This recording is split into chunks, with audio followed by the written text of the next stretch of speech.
여러분 안녕하십니까? 행복한 금요일의 시작 아침마당 대구입니다. 요즘 대부분의 학교가 여름방학을 맞았죠. 아이들은 신이 나는 방학이지만 부모님들께는 방학이 아닐 텐데요. 조금 더 바빠지지 않나요? 그렇죠. 갑자기 저는 이소라 씨 이 노래가 생각이 나네요. 어, 방학은 비극이여라. 비극인가요? 아이들이 학교 있을 때 몰랐는데 집에 있으니까 삼시세끼 챙겨야 되죠. 아이들 또 이렇게 스케줄 바쁘거든요. 생활 챙겨야 되죠. 근데 아이들이 집에 있으니까 엄마 어디 안 가? 이러면은 또 휴가 계획 잡아야 되죠. 아. 엄마 아빠들 너무 바쁩니다 진짜. 예. 제 주변에 있는 분들은 방학이니까 애들이 하루 종일 집에 있잖아요. 네. 그러니까 야, 학교가 참 고마운 곳이었구나라는 걸 새삼 느낀다. 이런 말들까지 하시더라고요, 진짜. 맞아요. 개학만 손꼽아 기다리시는 분들이 많으실 것 같은데요. 저희 아침마당 대구에도 여름방학을 맞은 분이 있습니다. 제 옆을 항상 지켜주시던 시민부 아나운서가 아이들 방학에 맞춰서 휴가를 떠났어요. 네, 그렇습니다. 뭐 열심히 뭐 잘 놀고 있겠죠. 뭐 잘 네. 놀다 오세요. 저희는 빈자리가 좀 느껴지지 않게 오늘 좀 한마디씩이라도 좀 더 채워가도록 하겠습니다. 저도요. 네. 네. 네. 방학이라고 하면 사실 아이들은 신나게 뛰어놀기도 하고 또 부족했던 공부를 채우면서 다음 학기를 준비하는 시기잖아요. 그런데 생각해보면 우리 어른들한테도 가끔은 이런 시간이 필요하지 않을까 싶습니다. 두 분에게 여름방학이 주어진다면 어떻게 보내실 거예요? 100세 시대인데 아직 많이 남았잖아요. 그죠? 뭐 그쵸. 여러분들 앞에서 제가 이런 얘기하기 못하는데 그래도 많이 남았거든요. 그러니까 제가 잘할 수 있는 것 중에서 내가 지금 배워서 새롭게 이제 인생 2막에 쓸 수 있는 그런 것들 배울 게 많을 것 같아요. 방학이 주어진다면 뭔가 열심히 배우고 싶습니다. 저는 방학이 주어진다면 뭐니 해도 머니죠. 돈. 아, 왜냐면은 요즘 뭐 친구들하고 모여서 커피 한 잔 마셔도 주 하는 얘기가 뭐 투자 얘기, 부동산 맞아요. 얘기, 너 연금은 들어놨니? 뭐 이런 재테크에 대한 얘기 너무 많으니까 나 이대로 괜찮나? 이렇게 좀 불안불안하면서 뭔가 좀 방학이 되면 이게 돈에 대해서 조금 제대로 좀 공부를 해봐야 되겠다 이런 생각이 좀 들어요. 네, 예. 저도 두 분 말씀에 너무 공감이 됩니다. 어릴 때는 이제 학교만 졸업하면 공부가 끝이겠거니 싶었지만 살다 보니까 그게 아니더라고요. 배워야 할 것들이 계속 생겨나고 있습니다. 그래서 준비했습니다. 아침마당 대구에서 어른들을 위한 특별한 여름방학을 마련했는데요.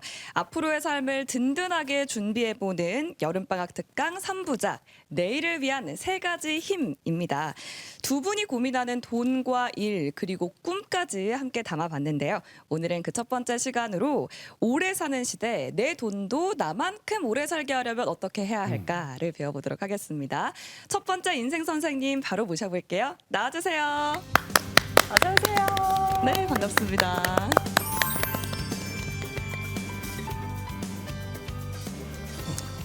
네, 안녕하십니까. 예, 반갑습니다. 네, 먼저 시청자 여러분께 인사부터 부탁드립니다. 네, 안녕하세요. 오늘 게스트 김경록입니다.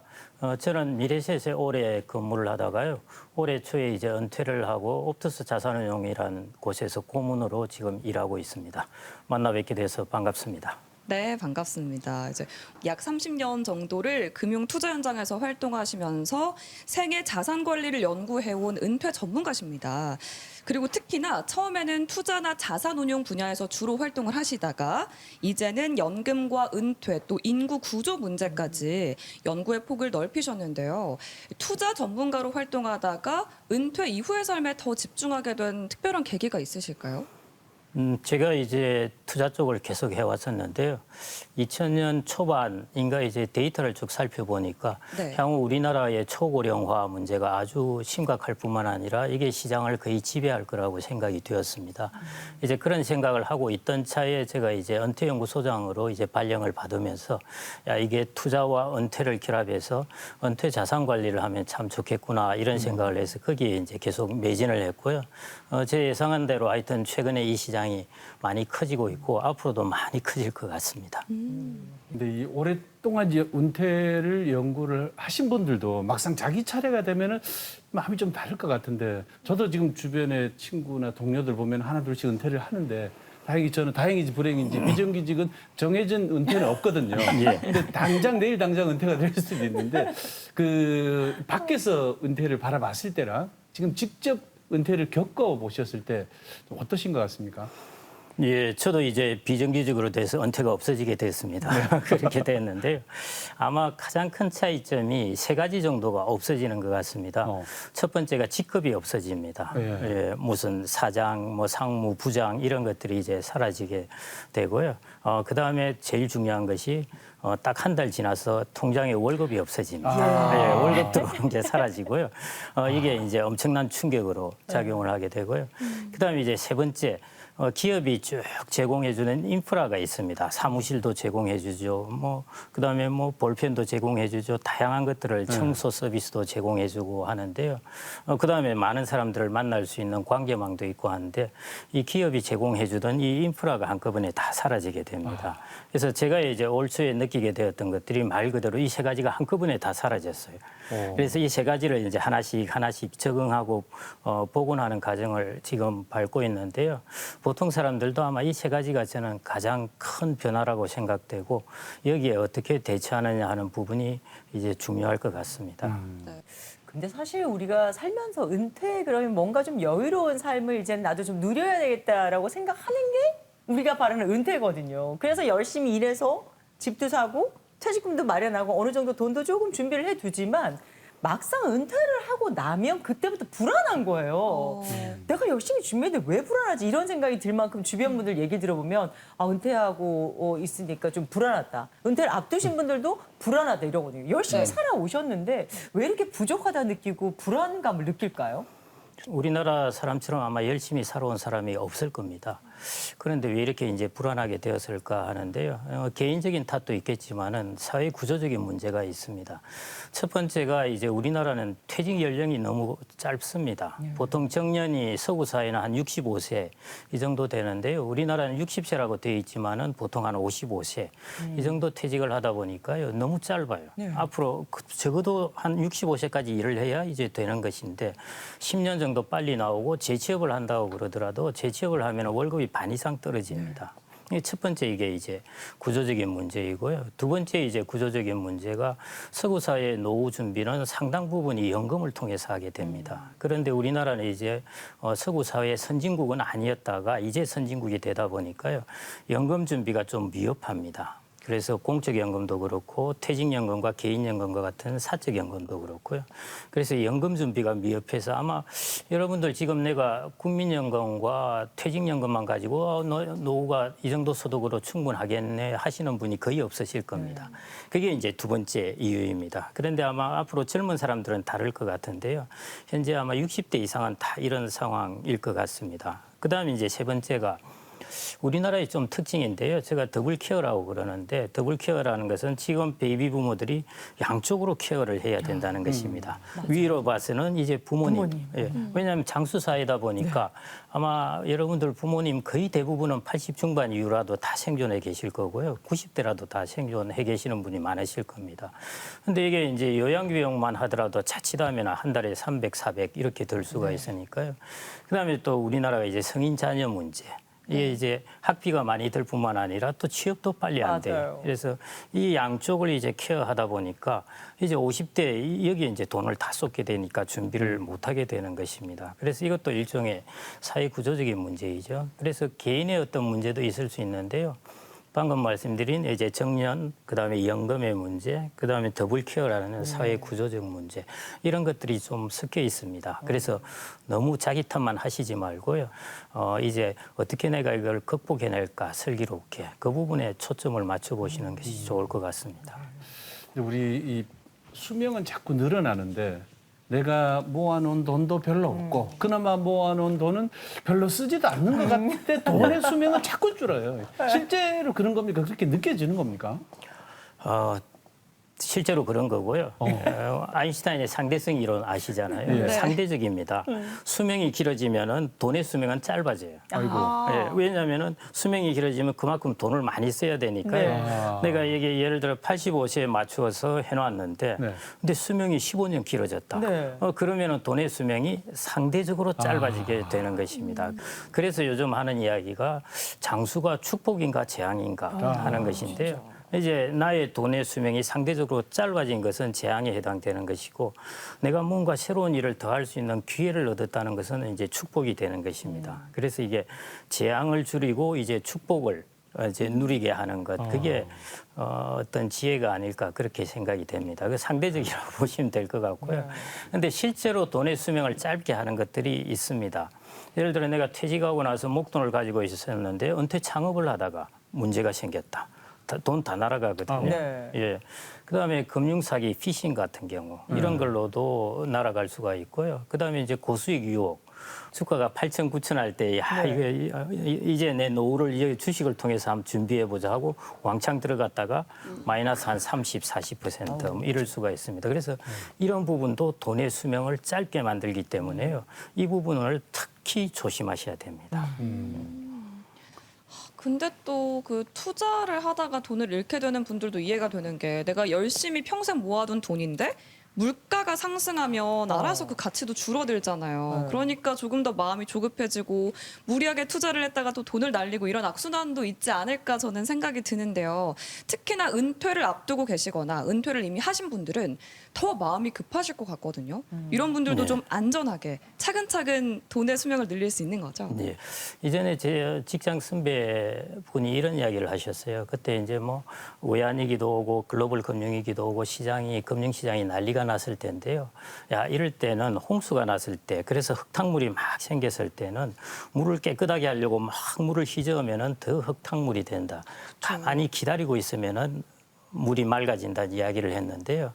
처음에 이제 퇴직을 하게 되면 아까 제가 말씀드렸듯이 이제 월급 통장에 돈이 끊어져 버립니다. 그럼 사람들이 바빠지기 시작해요. 네. 그래서 빨리 내가 뭘 통해서 한번 돈을 불려볼까 이런 생각을 하시는데요.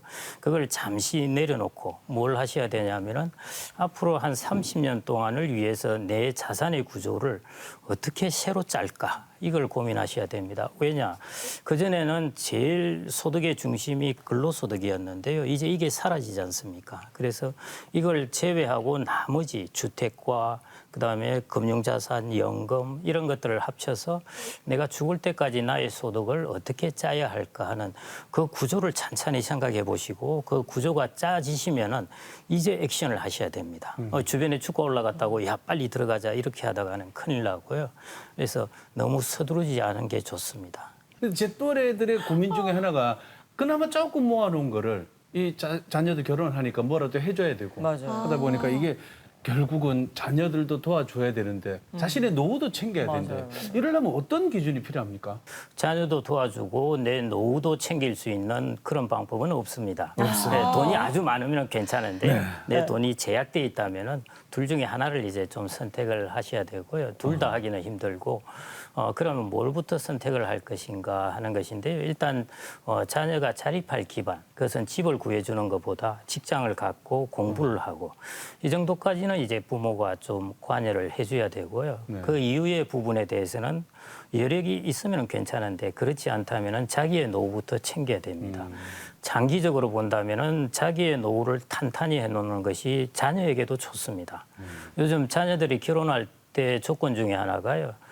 상대방 부모님의 노후 준비가 잘 되어 있느냐가 조건 중에 하나입니다. 맞아요. 예, 실제로 일어나는 일들이 그 부모님의 노후 준비가 잘 안 돼서 자녀들이 결혼하고 나서 여기에 돈을 대주다가 상당히 오랫동안 이렇게 기반을 못 갖춘 경우가 있기 때문에요. 그래서 각 부모님들이 자기의 노후 기반을 탄탄히 해놓는 것, 그 자체가 장기적으로는 자녀에게 도움이 된다는 것입니다. 그럼에도 불구하고 난 도와줄 수밖에 없다. 뭐 이러면 어쩔 수가 없는데요. 농담이기도 하지만 이런 이야기를 하는데요. 부모와 자녀는 금융에서 본다면 부모는 재산은 갖고 있는데 미래의 소득은 없습니다. 네. 자녀는 재산은 없는데 미래의 소득이 있어요. 그래서 이걸 수합이라고 그럽니다. 뭐냐? 내가 지금 자산을 줄게. 나중에 너가 돈을 벌고 내가 돈이 없으면은 소득을 얼마씩 달라 하는 계약을 이제 수합 계약이라고 그러는데요. 공식적으로 하시지는 않으시더라도 서류라도 하나 이렇게 작성을 해놓으시면 나중에 이렇게 들이내밀면 아마 조금 도움이 되지 않을까 싶고요. 자기의 노후 준비가 우선적이고 도와준다고 하더라도 그다음에 반드시 뒤에 내가 어려울 때는 나중에 이 돈을 갚아야 된다 하는 그런 쪽에 어떤 암묵적 계약 정도는 하시는 게 필요하지 않을까 싶습니다. 그럼 부모가 제대로 준비가 안 돼 있을 때는 자녀한테 그냥 결혼을 하지 말고 내가 같이 살자 이런 제안을 해도 그렇게 또 안 좋을 것 같은데요. 예. 부모님이 훨씬 안 좋습니다. 좀 일단 내 노후부터 준비하는 것이 중요하다라는 말씀해 주셨는데요. 그래서 오늘 박사님이 준비하신 특강 제목이 돈의 수명을 늘리는 힘이잖아요. 어떤 내용을 중심으로 들려주실 건가요? 제가 이제 젊은 사람들의 자산 관리는 저는 쉽다고 이야기합니다. 그 사람들에게 제가 강의할 때는 정말 편하고 쉽습니다. 왜냐하면 저축 잘하고 저축한 돈으로 투자 자산을 사면 됩니다. 그런데 이제 50대를 넘어서게 되면 자산 관리가 훨씬 까다롭습니다. 제가 50대 넘은 분들에게 받는 가장 까다로운 질문이 뭐냐 하면은 안정적으로 돈을 벌 수 없을까요? 입니다. 돈은 벌고 싶은데 안정적으로 벌고 싶다는 것이죠. 그래서 훨씬 까다로운데요. 어느 정도 수익을 취하면서도 내가 위험을 좀 줄일 수 있는 그런 자산 관리에 관해서 이야기를 해보겠습니다. 네, 알겠습니다. 아침마당 대구 여름방학 특강 그 첫 번째 시간입니다. 돈이 나보다 먼저 은퇴하지 않게 하는 방법을 배워볼 텐데요. 김경록 박사님께 청해보겠습니다. 함께 들어보시죠. 50대 이후에 이제 자산 관리에서 중요한 것이 이제 위태롭지 않게 자산 관리를 하는 것인데요. 오늘은 그 제목, 그 주제 하에서 제가 한 3가지 정도로 나누어서 살펴볼까 합니다. 첫 번째 이제 부자가 되려면 반드시 알아야 될 것 위태롭지 않은 자산 관리인데요. 위태롭지 않다 하는 것인데요. 투자의 특성이 뭘까? 투자 시장의 특성은 불확실성입니다. 최근에 여러분들 주식시장 보셨듯이요. 9,000 넘어서 9,300 이렇게 가다가 이제 끝없이 주식이 금방 10,000포인트를 넘어갈 것 같이 보였는데 급작스럽게 6,000대까지 떨어졌습니다. 투자 시장은 원래 이렇습니다. 원래 엄청나게 불확실하고요. 그래서 투자 시장은 정말 전문가도 잘 모릅니다. 그러면 이렇게 불확실한 곳이 또 어디가 있을까 바라보면은 그게 전쟁입니다. 이란하고 미국 전쟁 한번 보십시오. 처음 전쟁이 시작하고 나서 이런 국면으로 전개될지 아무도 생각 못했습니다. 그다음에 우크라이나하고 러시아하고 전쟁이 일어난 것 이렇게 오래 끌 줄 몰랐습니다. 이 전쟁에서는 이 불확실성을 어떻게 대처해야 할까 하는 것 중에 하나가 손자가 이제 손자병법에 이런 이야기를 했습니다. 지피지기면은 백전불태다. 많은 분들이 백전백승이라고 생각을 하시는데요. 그건 엉터리 전략가인데요. 어떻게 100번 싸워서 100번 다 이기겠습니까? 그래서 손자는 상대방을 알고 나를 알면 그러니까 충분히 파악을 한 것이죠. 그러면은 100번 싸워서 위태롭지 않다고 그랬습니다. 전쟁이라는 것은 모든 백성들의 삶이 관련되어 있기 때문에 한번 크게 지면은 백성들이 도탄에 빠집니다. 투자도 마찬가지입니다. 자산 관리하면 잘못했다가 위태롭게 되면은 가족이 다 도탄에 빠지게 되고 노후의 삶이 다 도탄에 빠지게 됩니다. 그래서 저는 특히 50대 이후에 혹은 60대 이후 거기에서 가장 중요한 것은 자산 관리를 하되 투자를 하되 이제 위태롭지 않은 투자를 해야 된다는 것입니다. 그래서 저는 이제 불태의 자산 관리 이렇게 말씀을 드리는데요. 집을 지을 때도 그렇잖아요. 폭우가 쏟아지고 그다음에 이게 천둥 번개도 치고 지진도 일어나고 할 텐데요. 집을 대충 지어놨다가 그게 일어나고 나서 집 고쳐야지 하면은 안 되는 것입니다. 사전적으로 설계에서부터 그런 곳에 견디게 이제 설계를 해놓아야 된다는 것이죠. 그래서 여러분들의 60대 이후의 자산 관리는 이런 내진 설계를 해놓으셔야 됩니다. 지금과 같이 전쟁도 일어나고 갑자기 반도체가 안 좋다 이야기하고 AI가 안 좋다 이야기하면 뭐 그냥 툭툭 떨어집니다. 이럴 경우에도 내 자산이 망가지지 않게 해놔야 된다는 것이죠. 내 자산을 다 투자해놨는데 한 마이너스 70%가 되고 영원히 회복을 못한다. 이거 엄청난 사건입니다. 여러분들이 평생 모아둔 자산의 70%를 한꺼번에 날린 격이 됩니다. 그래서 꼭 이제 내진 설계를 해놔야 되는데요. 자산 관리에 있어서 내진 설계는 3가지가 있습니다. 그래서 제가 여러분들 기억하기 쉽게 이제 QID 하나 제가 간단하게 좀 설명을 드리겠는데요. Q, 퀄리티입니다. 품질이 좋아야 된다는 것이고요. 투자할 때는 우량한 자산을 가지라고 하는 것이 제가 27년 동안 들었던 이야기입니다. 여러분들이 자산을 가지되 우량한 자산과 우량하지 못한 자산이 있습니다. 예를 들어 기업을 이야기해 보자면은 기업이 이익을 충실히 잘 내고 이익이 계속 성장하는 기업, 우량한 기업입니다. 근데 기업이 이익을 잘 못 내고 있다. 그런데 앞으로 저 기업은 꿈이 좋아. 이런 것은 우량한 데 들어가지 못한다는 것이죠.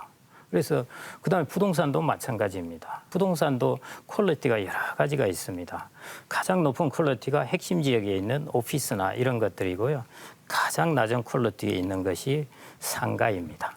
개인들이 상가 투자를 많이 하는 것인데 이 상가 투자는 한마디로 퀄리티가 안 좋은 부동산에 투자한다는 것입니다.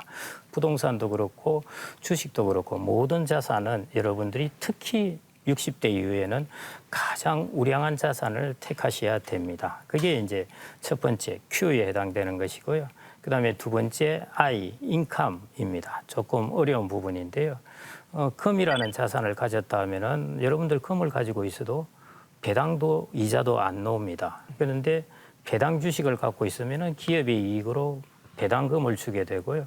채권을 가지고 있으면 이자를 줍니다. 이걸 이제 인컴 자산이라고 그러는데요. 이런 인컴 자산을 가져야 됩니다.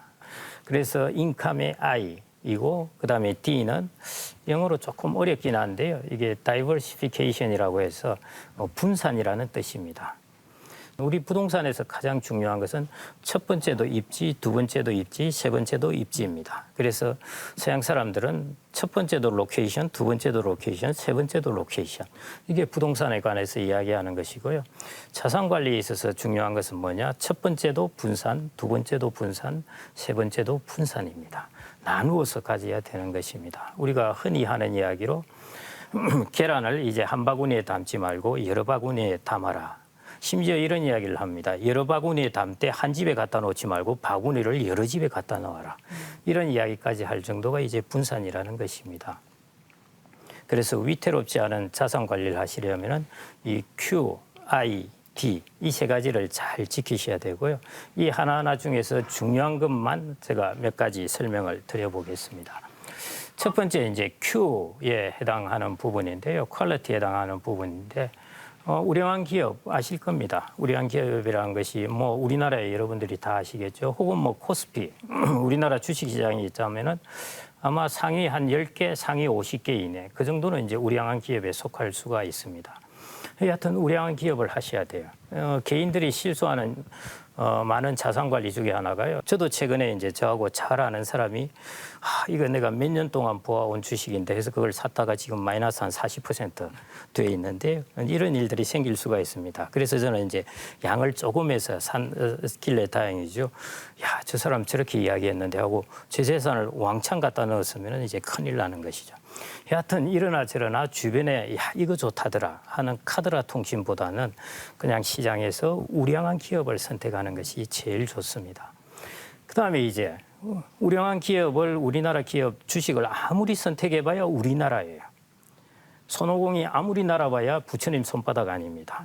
우리나라라는 한계를 넘을 수가 없습니다. 그래서 여러분들의 우량함은 한 단계 더 넘어서야 됩니다. 어디로 넘어서야 되냐면은 우량한 지역을 찾아가야 돼요. 예를 들어 전쟁이 나더라도 별로 요동치지 않고 유가가 급등을 해도 별로 문제가 없고 최근에 보면은 이란 미국하고 전쟁 때문에 유가가 막 급등하자 아시아 국가들 이제 기름이 안 나는 곳이죠. 우리나라도 마찬가지고 주가가 막 급락을 했습니다. 미국은 안 그랬어요. 미국은 원유 수출국이니까. 그래서 이런저런 이유로 지역적으로 아주 안정적인 곳이 있습니다. 그래서 여러분들의 자산의 우량함의 기준은 지역도 기준이 되어야 됩니다. 자산은 글로벌하게 우량한 지역으로 분산을 반드시 해야 됩니다. 사건이 터졌을 때 오늘 밤 잘 때 야 이거 불안한데 하는 곳은 우량하지 못한 것이고요. 사건이 터졌을 때도 뭐 좀 시간이 지나면은 괜찮겠지 하고 마음이 조금 어느 정도 편한 곳이 우량한 자산입니다. 우량한 자산의 특징은 가격이 안 떨어지는 게 아니에요. 우량한 자산도 가격은 신나게 떨어집니다. 뭐냐? 회복 탄력성이 좋습니다. 환경이 다시 바뀌게 되면 금방 다시 회복하는데요. 불량한 자산은 따라오지를 못하게 됩니다. 그래서 우량한 자산에서 자기 자국 내의 우량한 기업뿐만 아니라 지역을 넓혀야 되고요. 또 하나 중요한 것이 있습니다.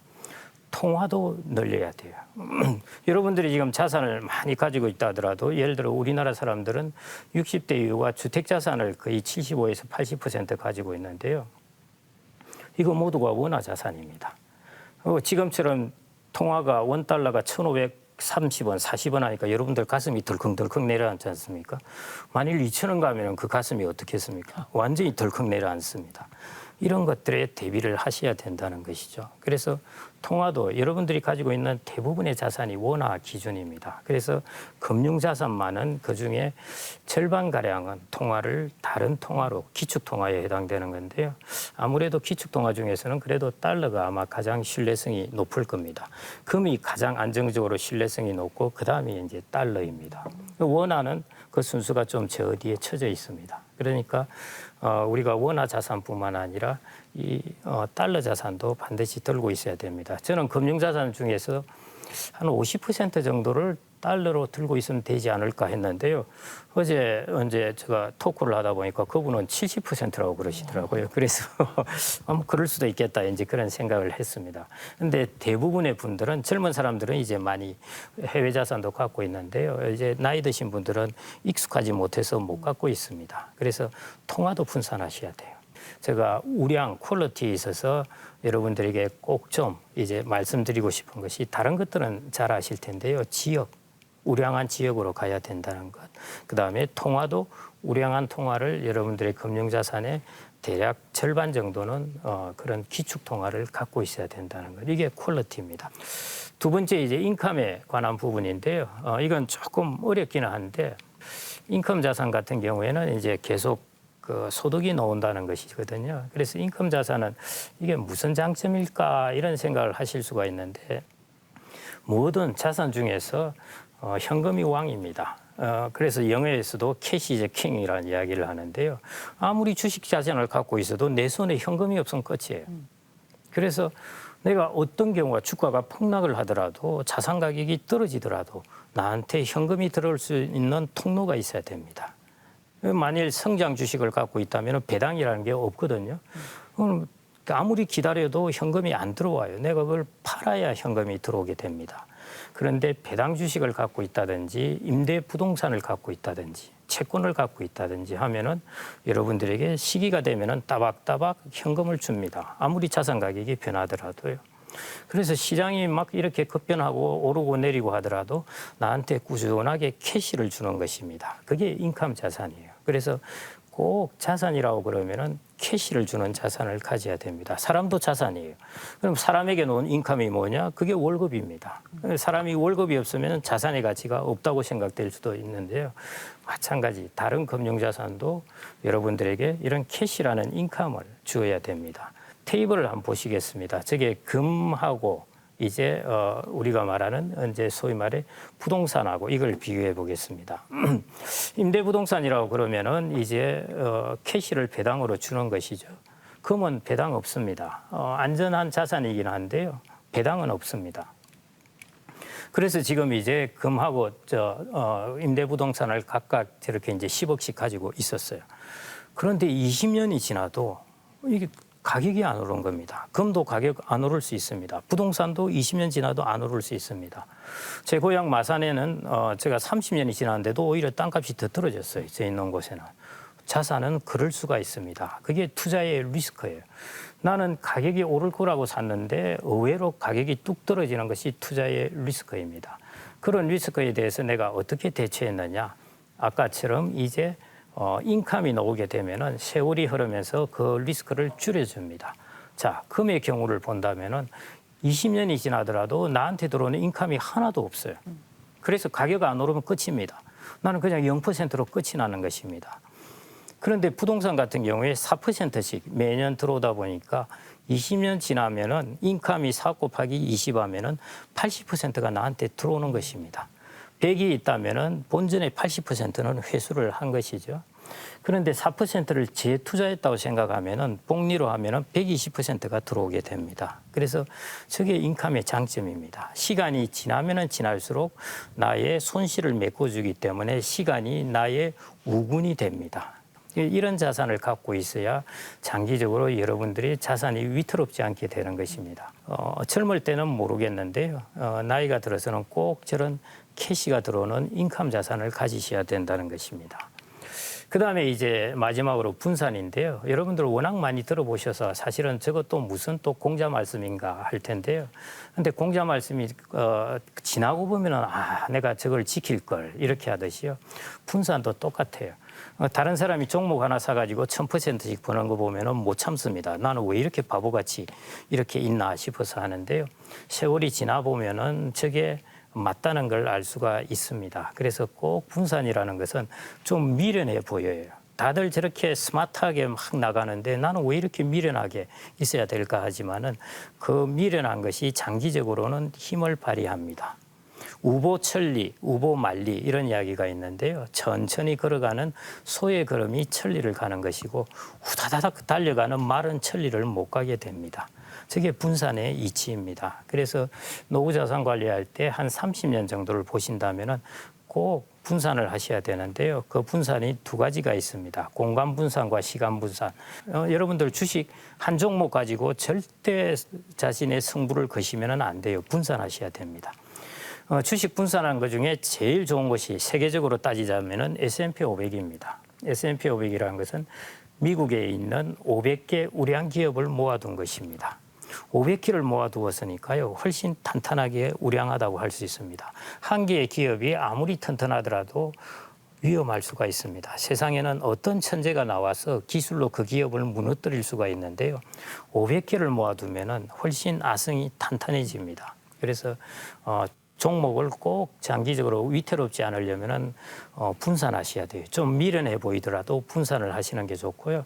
그다음에 주식은 아무리 분산해도 주식입니다. 그래서 주식뿐만 아니라 아까처럼 채권도 하고 부동산도 하고 이렇게 하면서 자산을 분산하셔야 됩니다. 그렇게 하셔야 되고요. 그다음에 마지막 우리나라 것만 분산해봐야 우리나라입니다. 그래서 우리나라뿐만 아니라 미국의 자산으로도 확대해서 지역적으로도 분산을 해야 되고 지역 분산하면서 통화도 분산하셔야 됩니다. 한번 가만히 체크를 해보십시오. 내 금융자산 중에서 내가 달러가 얼마쯤 되는가 한번 체크를 해보시면은 아마 60대 이상은 거의 없으실 겁니다. 그래서 이런 부분들이 여러분들이 분산의 생각을 좀 더 확장되게 하셔야 되는 부분이고요. 시간 분산은 장기로 투자라는 것인데요. 이것도 역시 공자 말씀처럼 들릴 수 있는데 이 그래프를 한번 보여드리겠습니다. 저기 뾰족뾰족하게 있는 것이 내가 1년 단위로 주식을 투자했을 때 여러분들이 얻을 수 있는 수익률입니다. 1년 단위로 하면은 정말 플러스 50도 가지만은 마이너스 50도 갑니다. 많은 사람들이 나는 플러스 50을 갈 거라고 생각하고 저 시장에 뛰어들었다가 마이너스 50을 하고 나가게 되는데요. 저런 시장은 개인들이 들어가면 안 됩니다. 저기는 전문 트레이더들이 들어가야 되고요. 개인들이 들어가면은 판판이 돈을 잃게 됩니다. 최근에 주식시장 보시면은 8,500, 9,000, 9,500 개인들이 무지 샀습니다. 외국인들은 막 팔았어요. 지금 6,800, 7,000 사이 개인들은 막 팔고 있습니다. 외국인들은 차곡차곡 지금 일주일째 사고 있습니다. 저런 짧은 단기의 시장에서는 개인들은 기관들에 비해서는 당연히 약할 수밖에 없습니다. 기관들은 시스템도 다 갖춰져 있고 정보도 훨씬 좋은 정보를 받기 때문에 개인들에 비해서는 우월합니다. 그래서 저런 시장에 들어가시지 말고요. 대신 시간을 좀 참아서 시간을 길게 보시면은 저기서 5년이 지나면은 내가 5년 동안 투자했다고 그러면은 훨씬 여러분들이 손해 볼 확률이 떨어집니다. 손해볼 확률이 줄어든다는 것이죠. 그다음에 저게 10년, 20년입니다. 10년 동안 투자했다고 하면은 지금 사서 10년 동안 안 보고 있다가 내가 주식을 찾는다 하면은 이걸 반복하면은 손해볼 확률이 거의 없어집니다. 20년 있으면은 손해볼 확률이 제로로 됩니다. S&P 500 미국 주식의 경우에요. 최근에도 이제 그런 이야기가 있었는데요. 이게 진짜인지는 확인을 못 해봤습니다만은 감옥에 5년 갔다 나왔더니 이게 내가 부자가 됐더라. 하이닉스 주식을 사가지고 놔두고 갔다 왔더만 완전히 부자가 됐더라는 것이죠. 그런데 이전에 유럽에 앙드레 코스톨란이라고요. 유명한 개인 투자자가 있었는데 그 양반이 이런 이야기를 했어요. 주식을 사서 돈을 벌고 싶은가? 그러면은 주식을 사고 5년 동안 감옥에 가라. 이런 이야기를 그때 했습니다. 그만큼 이렇게 쳐다보면은 저도 흔들려요. 저 열어보면은 겁나가면 팔고 싶어요. 제가 며칠 전에 이거 다 팔아버리고 그냥 어디 휴가 나갈까 뭐 이런 생각을 할 정도인데 그걸로 이제 꾹꾹 눌려야 되는데요. 제일 좋은 방법은 안 보는 것입니다. 이 보면은 반드시 따라가게 돼 있습니다. 그래서 장기적으로 투자를 하셔야 개인들은 승자가 될 수 있고요. 단기적으로 투자하시면은 반드시 거의 높은 확률로 돈을 잃게 됩니다. 그래서 제가 위태롭지 않은 투자에서 제가 꼭 말씀드리고 싶은 것은 이 세 가지예요. Q, I, D. 나는 무조건 자산은 퀄리티가 좋은 것을 해야 된다. 그다음에 나한테 분기, 반기, 1년 단위로 나한테 캐시를 주는 것. 여러분들 배당주나 배당 자산을 사면은 그 정말 배당 맛이 좋습니다. 제가 너희가 배당 맛을 아느냐 뭐 이런 이야기를 하는데요. 틈틈이 이렇게 배당이 지급되었습니다 하면서 현금이 툭툭 내 계좌에 들어오게 되면은 상당히 주가가 떨어져도 마음이 좀 편안합니다. 근데 배당이 없으면은 주가가 떨어지면 마음이 불편해요. 그래서 인컴이 있으면은 개인들이 투자를 할 때도 실수를 하지 않습니다. 기다릴 수가 있으니까요. 그다음에 세 번째 아까 분산인데 분산에서 중요한 것은 지역적으로도 분산을 해야 되는 것이고 통화로도 분산을 해야 됩니다. 그게 퀄리티하고도 관련돼 있는 것이죠.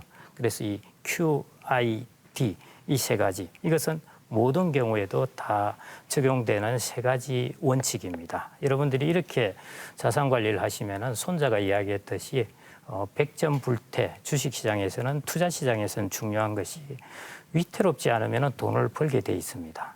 그런데 한번 위태롭게 되어서 돈을 다 까먹어 버리면 회복이 어렵게 됩니다. 그래서 이렇게 자산을 갖추어 놓으시면 노후에 위태롭게 되지는 않으실 겁니다. 그러면은 이제 그러면 도대체 내가 어떻게 그럼 저 자산을 가지고 있어야 되지? 배분을 어떻게 해야 되지? 하는 부분인데요. 제가 그래서 50대 이후에 자산의 황금 비율 이렇게 해놨는데 제가 어떻게 감히 황금 비율이라는 것을 이야기할 수 있겠습니까마는 제가 생각하기로는 이런 비율 정도가 그래도 가장 좋겠다 하는 것을 이제 좀 말씀드려 볼까 합니다. 그 전에 이제 은퇴 자산 관리할 때 여러분들이 이걸 좀 알고 계셨으면 해서 제가 은퇴 승수라는 걸 들고 왔는데요. 승수, 근데 탈승자 해서 이제 곱하기 나누기 이런 것들이 이제 승수라고 할 수 있는데요. 60세를 기준으로 해서 이제 딱 이제 은퇴 혹은 뭐 퇴직 자산 관리를 한다 이렇게 보시면 되겠는데요. 내가 자산 관리를 잘 돼 있나? 내가 지금 나 문제가 없나? 이런 것들을 이제 체크해 보실 필요가 있을 텐데요. 그때 체크할 때 유용하게 쓰이는 것이 300이라는 숫자입니다. 이게 이제 은퇴 승수라고 할 수 있는데요. 이 300은 이제 다양하게 쓸 수가 있습니다. 이제 이런 것이죠. 내가 이제 60세 이후에 소득이 혹은 지출을 위해서 월 400만 원이 필요하다. 그런데 월 150만 원은 국민연금으로 받는데 250만 원은 내가 이제 추가로 소득을 만들어야 됩니다. 그러면 월 250만 원씩 내가 죽을 때까지 마련하려면은 얼마의 자산이 있으면 이게 가능할까 하는 것입니다. 이게 제일 궁금한 사항이죠. 그럴 때 곱하기 300을 하시면 심플합니다. 250 곱하기 300 하면 7억 5천이 나오죠. 그러면 대략 7억 5천만 원의 금융자산이 있으면 거기에서 여러분들이 죽을 때까지 250만 원을 이제 만들 수가 있는 것입니다. 그다음에 이제 반대로 내가 이제 퇴직을 했는데 10억 원의 금융자산을 갖고 있다. 이 10억 원의 금융자산을 갖고 내가 죽을 때까지 월 얼마를 만들 수 있을까? 이거 역시 곱하기 300이 아니라 이제 나누기 300을 하시면 됩니다. 그러면 월 330 정도가 나오죠. 월 330 정도를 죽을 때까지 만들 수가 있다는 것입니다. 은퇴 승수 300이라는 것을 이걸 이제 활용을 하시면요. 내가 전체 한 60세 뭐 전후인 분들은 나의 자산 상태를 간단하게 이제 체크해 보실 수가 있습니다. 그래서 내가 부족하면은 어떻게 하느냐? 좀 더 일을 하는 것입니다. 좀 더 일을 해서 소득을 더 오랫동안 모으면 되는 것이고요. 이제 풍족하면은 여러분들의 자유도가 그만큼 높아진 것입니다. 이제 여러분들의 선택권이 생긴 것이죠. 놀 수도 있고 내가 좀 더 편안하게 다른 일을 할 수도 있고 이런 것들이 은퇴 승수 300이라는 것을 가지고 여러분들이 간략하게 체크해 보시면 됩니다. 그러면 이제 이런 질문을 하실 분들도 계실 텐데요. 야, 그렇게 쉬운 방법이 있나? 그러는데 사실은 여기에 관한 부분은 아무리 복잡하게 계산하더라도요. 미래 30년 동안의 일은 어차피 불확실합니다. 물가가 얼마나 오를지 주식시장이 어떻게 될지 어차피 불확실하기 때문에요. 그냥 은퇴승수자 300 정도를 가지고 여러분들이 활용하셔도 자세하게 계산을 하시나 저렇게 계산하시나 큰 차이가 없다고 보시면 되겠습니다. 근데 이제 이런 분도 계실 거예요. 우리 집안은 대대로 장수하는 집안이야. 우리 어머니, 아버님이 거의 뭐 100세까지 사셨는데 나는 오래 살 것 같은데 하시면은 350을 곱하시면 돼요. 나는 정말 120살까지 살 것 같아 하고 생각되신 분은 400을 곱하시면 되고요. 그런데 평균이라면은 대충 300 정도를 곱하시면은 저 정도면은 적정하게 괜찮습니다. 그래서 300이라는 숫자를 가지고 은퇴자산 관리할 때 그때 이제 활용하시면은 되겠습니다. 그 이전에 이제 제가 말씀드릴 부분이 인컴 자산이라는 것입니다. 인컴 자산 이게 앞으로 60세 이상인 분들은 이 인컴 자산에 꼭 익숙해지십시오. 이 특성에 따라서 다 분류가 됩니다. 그래서 이 분류를 꼭 알아놓으시면 좋을 것 같고요. 다른 내용은 차치하더라도 인컴 자산은 확정 인컴이라는 게 있고 변동하는 인컴이라는 게 있고 파생 인컴이 있다. 이 세 가지가 크게 나누어집니다. 확정 인컴은 여러분들이 제일 선호하는 예금입니다. 예금은 이자율 정해지면은 예금 이자 확정적입니다. 뭐 은행이 그거 안 주는 적 없으니까요. 그리고 변동하지도 않아요. 그래서 확정 인컴이라고 그러고요. 채권도 똑같아요. 채권에 표면금리가 있으면은 표면금리 곱하기 여러분들의 투자한 금액 하면은 여러분들이 받는 이자 금액입니다. 그게 채권 만기가 30년 같으면 30년 동안 그 확정된 인컴을 줍니다. 그래서 확정 인컴입니다. 그래서 채권을 우리가 영어로 픽스드 인컴이라고 그러는데요. 정확하게 인컴이 확정돼 있기 때문입니다. 확정 인컴 좋죠. 그런데 불확실성도 없어요. 확정된 것을 주니까. 단점이 뭐겠습니까? 확정 인컴은 예금이나 채권은 이자 금액이 너무 적습니다. 세상에 공짜는 없습니다. 그래서 안정적이면 적게 줘요. 그래서 저 부분이 이제 저것만 가지고 노후 준비가 어렵게 되는 것이죠. 그래서 그러면은 이제 두 번째 변동하는 인컴입니다. 뭐냐? 크게 두 가지로 보면은 주식 배당주가 있고요. 그다음에 부동산 임대 수익입니다. 이 부동산의 가격이 올라가면은 임대 수익률이 같더라도 임대 금액이 많아집니다. 우리가 부동산 가격 곱하기 임대 수익률 하면은 이게 임대 금액이 되게 되는데 임차료 혹은 임대 수익이 되게 되는데요. 부동산 가격이 2배가 되고 임대 수익률은 그대로고 그러니까 임대료죠. 임대료는 그대로 4%라고 하더라도 부동산 가격이 2배가 되면은 내가 받는 임대 금액은 2배가 됩니다. 그래서 자산 가격이 오르면은 내가 받는 임대 금액도 그만큼 올라가게 됩니다. 그래서 이게 변동하는 인컴이에요. 그다음에 배당주 같은 경우에도 보면은 우리가 처음 받는 배당 금액은 적은데요. 배당주도 배당 금액이 계속 성장을 합니다. 그래서 한 10년, 20년 지나면은 배당 금액이 상당히 많아지게 됩니다. 그래서 주가가 올라가면은 또 배당 금액이 많아지게 되고요. 그래서 이게 이제 변동하는 인컴이고 변동하는 인컴은 우리가 왜 하느냐? 향후에 나의 배당 금액이 성장할 것을 바라보고 투자를 하는 것입니다. 그런데 이것의 단점은 뭐냐? 아시다시피 자산 가격이 떨어질 수가 있습니다. 배당주도 가격이 떨어지고 기업도 이익이 줄어들면은 배당이 줄어들게 됩니다. 그래서 이런 것들의 불확실성은 이제 가지고 있는 것이고요. 그 불확실성 때문에 우리가 이제 ETF나 펀드를 통해서 배당주를 하게 됩니다. 그럼 그 안에 미국의 배당주 같은 경우 그 안에 배당주가 한 100개 정도 들어있는 것이에요. 그러면은 한두 개, 뭐 대여섯 개 배당주가 움직이더라도 나머지 것들이 다 그걸 이제 보완해 주기 때문에 이제 안정적이 되게 됩니다. 그래서 그런 식으로 이제 배당주를 하셔가지고 꾸준하게 장기적으로 수익을 취하시면 되고요. 그다음에 파생 인컴입니다. 혹시 월배당 커브드 콜 ETF 들어보셨나요? 준비가 너무 안 들어는 됐나요? 봤어요. 들어는. 서울에서는 지금 한창 유행인데요. 이게 이제 배당 수익률이 어떤 경우는 뭐 월 1%, 연 12%, 15% 이러다 보니까 그러는데요. 제가 투자에서 가장 핵심적인 철칙이 뭐냐면 세상에 공짜는 없다입니다. 이게 이제 높은 만큼 거기에 따른 이제 리스크도 있는데요.